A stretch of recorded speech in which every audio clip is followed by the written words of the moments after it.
नमस्कार। मैं आशा विद आप सबका तहे दिल से स्वागत करती हूँ। दिल की कलम से एहसासों की इस कड़ी में मैं आपको सुनाने जा रही हूँ मेरी कहानियाँ, सिलसिला ये प्यार का। मेरी आज की कहानी है वो लाल गुलाब। ईश्वर ने इस दुनिया को बहुत खूबसूरत बनाया है। पेड़, पौधे, पशु, पक्षी, नदियाँ, झील, तालाब, सागर और इंसान। कभी कभी किसी को देखकर हमारे दिल से ये आवाज आती है, लगता है ईश्वर ने इसे बड़ी फुर्सत से बनाया है। कुछ ऐसी ही खूबसूरती की मिसाल है हमारी आशु शर्मा। गोरी, चिट्टी, लंबी, घने लंबे काले बाल, कजरारी आंखें और उन पर घनेरी पलकें, गुलाबी गाल और गालों पर चमकता काला तिल, गुलाब की पंखुड़ियों से भी नाजुक होंठ और उसके पीछे चमकते मोतियों जैसे दांत। वो हंसती, खिलखिलाती तो गालों पर पड़ने वाले डिंपल उसकी सुंदरता में चार चांद लगा देते। कुछ बोलती तो उसकी मीठी सुरीली आवाज कानों में शहद घोल देती। रुपए पैसे नौकर चाकरों की कोई कमी नहीं, मगर आशु को दिखावा बिल्कुल पसंद नहीं। बीकॉम फाइनल की आशु रोज साइकिल से मेन रोड तक जाती, साइकिल साइकिल स्टैंड पर खड़ी करके ऑटो से कॉलेज जाती। आशु को संगीत में बेहद रुचि है। अपनी मेहनत और लगन से उसने शास्त्रीय संगीत में महारत हासिल कर ली। साइकिल स्टैंड के पास पान का एक ठेला है जिसे रघु मिश्रा चलाते हैं। लोग पान, सिगरेट, बीड़ी खरीदने वहां आते और गपशप करते। पान वाला आशु को रोज साइकिल रखते और निकालते देखा करता था। एक दिन आशु साइकिल लेकर साइकिल स्टैंड पर पहुंची तो साइकिल स्टैंड का मालिक नहीं आया था। आशु हैरान और परेशान हो रही थी कि साइकिल कहाँ खड़ी करे। तभी पान वाले रघु ने कहा, बिटिया, तुम अपनी साइकिल मेरे पान ठेले के पास खड़ी कर दो और ताला लगा दो। तुम तो शाम को 4:30 बजे तक वापस आ जाती हो और हम घर 6 बजे तक जाते हैं। आशु ने खुशी खुशी साइकिल वहां खड़ी करी। शाम को साइकिल वापस निकालते समय उसने बड़े प्यार से सिर झुकाकर कहा, शुक्रिया काका। रघु आशु के इस प्यारे संबोधन से अभिभूत हो गया। उसने भी बड़े प्यार से कहा, बिटिया, काका भी कह रही हो और शुक्रिया भी दे रही हो, ये बात कुछ हजम नहीं हुई। आशु ने बड़े प्यार से कहा, काका, माफ कर दो, अगली बार से ऐसी भूल कभी नहीं होगी। और वो बाय बाय काका कहकर रघु के साथ एक बहुत प्यारा दिल का रिश्ता बनाकर चली गई। आशु साइकिल चलाती हुई मेन रोड से जा रही थी। अपने आप में मस्त वो गुनगुनाती जा रही थी, जा तो से नहीं बोलू कन्हैया। तभी उसके कानों में एक आवाज आई, आशु। और उसने अपनी साइकिल के ब्रेक को दबाया। उतरकर पलटकर पीछे देखा तो एक नवयुवक उसकी तरफ बढ़ता चला आ रहा था। उसने अपने हाथों को पीछे करके रखा हुआ था, शायद उसमें कुछ था। वो नवयुवक आशु के पास पहुंचकर उससे बोला, तुम आशु शर्मा हो ना? आशु ने अपनी बड़ी बड़ी पलकों को झपकाकर हाँ में सिर हिलाया। आशु ने तुरंत पूछा, क्या आप मेरे भैया के मित्र हैं? नवयुवक ने कहा, नहीं, और उसने अपने पीछे किए हुए हाथों को आगे किया। उसके हाथों में एक सुर्ख लाल गुलाब था। वो आगे बढ़कर वो गुलाब आशु को देना चाह रहा था। गुस्से से लाल पीली हुई आशु ने अपना हाथ सनसनाते हुए उसके गाल पर जड़ दिया। एक चटाक की आवाज आई। लोग उस तरफ देखने लगे। मैं तुम जैसे आवारा लड़कों को बहुत अच्छे से जानती हूँ। लड़कियों को परेशान करने के सिवा तुम्हें और कोई काम नहीं। खबरदार दोबारा मेरा नाम लिया या मुझसे बात करने की कोशिश की तो नानी याद दिला दूंगी। वो बड़बड़ाती हुई साइकिल स्टैंड की तरफ बढ़ चली। वो नवयुवक वहीं उसी जगह पर खड़ा हुआ था। रघु काका ने ये सारा नजारा अपनी आंखों से देखा। उन्हें आशु पर बहुत गर्व हुआ कि आशु सिर्फ सुंदर ही नहीं, एक संस्कारी लड़की भी है। अब ये रोज का सिलसिला हो गया।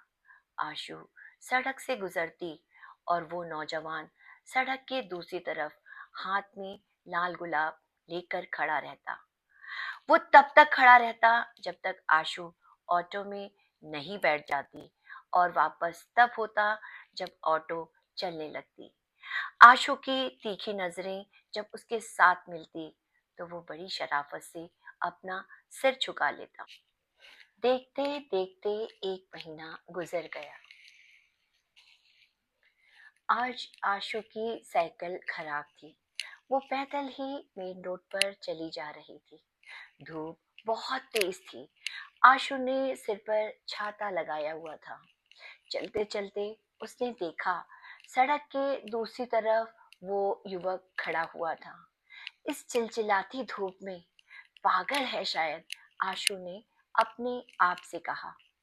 जब वो उसके पास से गुजरी, उसने पलटकर उस युवक की तरफ देखा। युवक की आंखें नीचे झुक गई थी।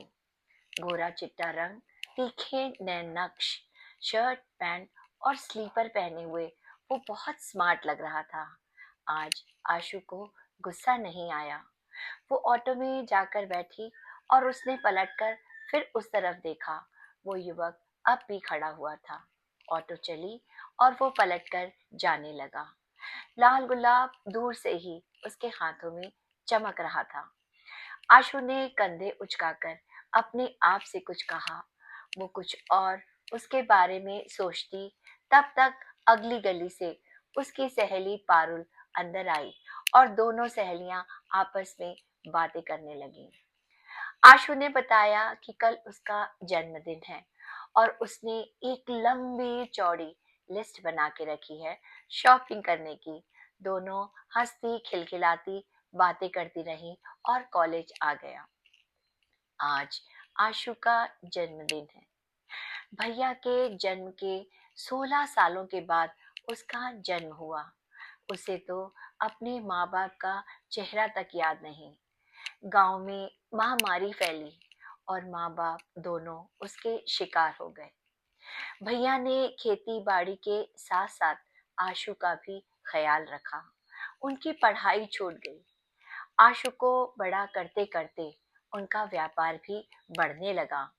गांव की जमीन जायदाद को बेचकर वो शहर आ गए ताकि आशु एक अच्छे स्कूल में पढ़ सके। भैया ने शादी भी नहीं की ताकि आशु का प्यार न बढ़ जाए। और आशु, उसने छोटी बहन होकर भी माँ और बड़ी बहन की तरह भाई का ख्याल रखा। कॉलेज जाने से पहले वो हिदायतें देती जाती। भैया, ठंडा पानी मत पीना, आपको खांसी आ रही है, और हाँ, खाना वक्त पर खा लेना। भैया हंसकर हाथ जोड़कर उससे कहते, अब जा मेरी माँ, मैं तेरी सारी हिदायतें याद रखूंगा। आशु नाक चढ़ाकर हो करके चली जाती। सब कुछ याद उसकी आंखों के सामने एक चलचित्र की तरह घूमने लगा। वो दौड़कर भैया के पास गई, लिपटकर रोने लगी। भैया, आप मेरे बहुत प्यारे भैया हैं। भैया ने आशु के माथे को चूम कर कहा, अरे, आज तो मेरी लाडो का जन्मदिन है। भला इस दिन कोई रोता है? और हाँ, इन आंखों में आंसुओं की कोई जगह नहीं। चलो जल्दी से तैयार हो जाओ, तुम्हें कॉलेज भी तो जाना है। और हाँ, शाम को मैंने तुम्हारे लिए एक शानदार पार्टी रखी है जिसमें हम दोनों ही रहेंगे। आशु ने हामी भरी और चली गई तैयार होने के लिए। उसने एक नया सुंदर गुलाबी सूट निकाला, आंखों में काजल डाला, अपने लंबे बालों को खुला रखकर एक खूबसूरत क्लिप लगाया, पैरों में सैंडल पहनकर वो तैयार हो गई।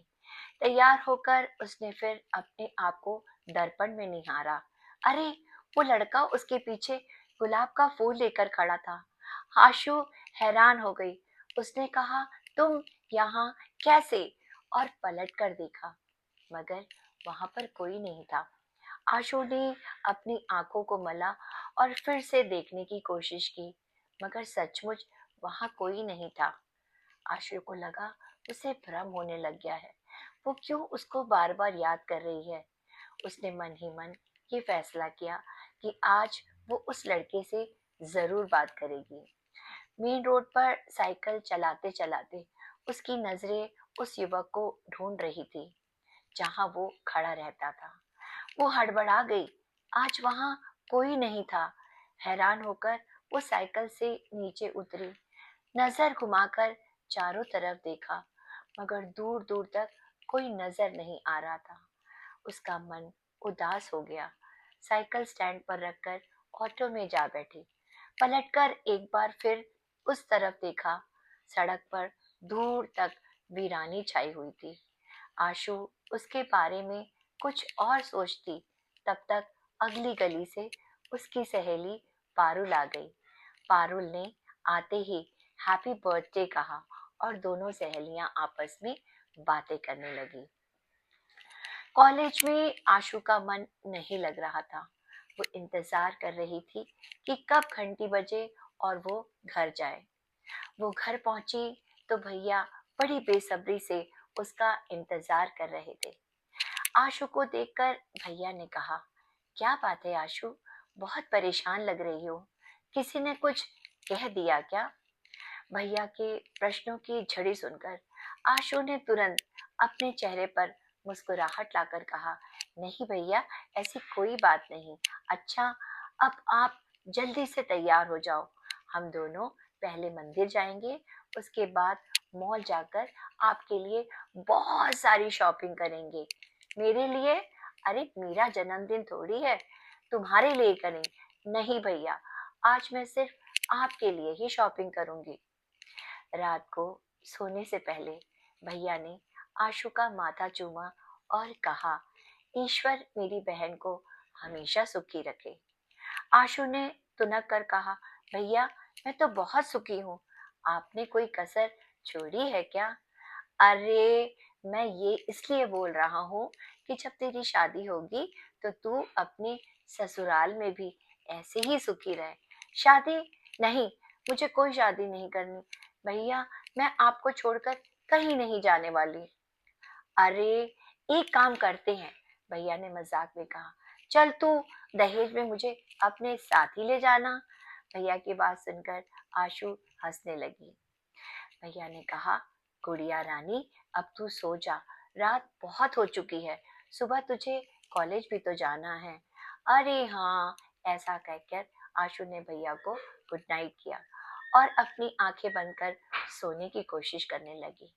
पर ये क्या, जैसे ही उसने आंखें बंद की, वो लड़का उसकी आंखों के सामने आ गया, लाल गुलाब लेकर। उसने हड़बड़ाकर अपनी आंखें खोल ली। वो क्यों उसको इतना याद कर रही है? क्यों वो उसके दिल दिमाग से हट नहीं रहा? आशु ने उसके ख्याल को अपने मन से हटाया और सोने की कोशिश करने लगी। सुबह कॉलेज जाते वक्त वो फिर सोचने लगी कि आज अगर वो होगा तो उससे जरूर बात करूंगी। मगर अफसोस, वो लड़का फिर वहां नहीं था। आशु का मन उदास हो गया। उसने अपने आप को दिलासा दिलाई, हो सकता है उसकी तबीयत खराब हो सकता है वो किसी काम से कहीं चला गया हो। दिन गुजरते गए, 15 दिन गुजर गए। आशु के सब्र का बांध टूटने लगा। वो समझ नहीं पा रही थी उसे क्या हो रहा है, कहाँ ढूंढे, किससे पता करे, क्या पूछे। तभी उसे ख्याल आया, वो रघु काका से इस बारे में बात करेगी। कॉलेज से आकर उसने अपनी साइकिल निकाली।